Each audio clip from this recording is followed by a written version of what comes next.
Having a guide dog is amazing. A lot of handlers describe their relationship with their guide dog as one with a soulmate. It's an amazing bond. My name is Amanda, and I've lived with aquaporin 4 positive NMOSD for the past 24 years. I'm blind as a result of the disease and have chosen to travel with a guide dog for mobility for the past 14 years.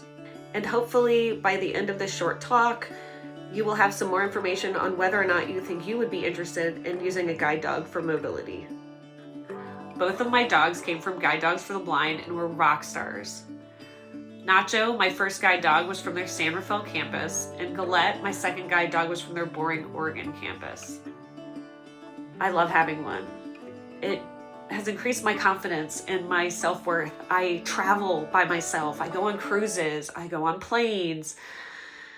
I'm my own person again. I don't have to rely on other people to get from point A to point B, and I have my independence and my confidence back. There are many pros and cons of having a guide dog. You have to take care of it. It's like a child. You have to put in the time. Now, the organization that I got my guide dogs from, Guide Dogs for the Blind, also known as GDB, has a vet assistance program for people that can't afford vet bills.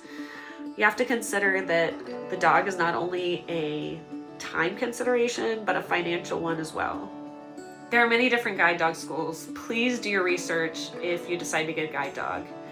They're going to have different training techniques and time frames for training, and some are going to be free and some aren't.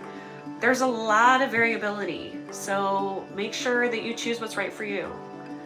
The application process to request a guide dog from Guide Dogs for the Blind was relatively easy. It was a very simple and straightforward form.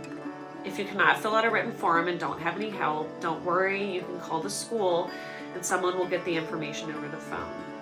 They'll ask you how often you think you're going to use a guide dog. Also important is whether or not you've had mobility training with a white cane, as the techniques you learn traveling with a white cane transfer over directly to traveling with a guide dog. They'll also ask you questions about what kind of dog you want. Most schools nowadays use one of two breeds, a golden retriever or a Labrador retriever, and crosses between the two. They'll also want to know what kind of personality you're looking for. My first guide dog was kind of like a toked out surfer boy who was uber calm all the time.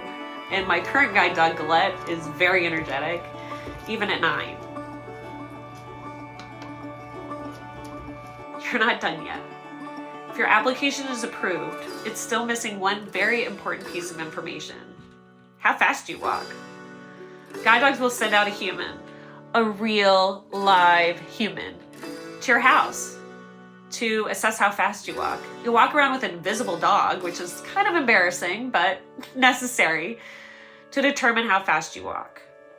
This representative will go back to GDB and add it to your file. This is very important because you and your guide dog need to walk at the same speed. This is very important in determining which dog to pair with which handler. Once approved, you will have to wait, usually 6 months to a year, for a time slot and the right dog for you to be available. Training times and time frames and programs differ.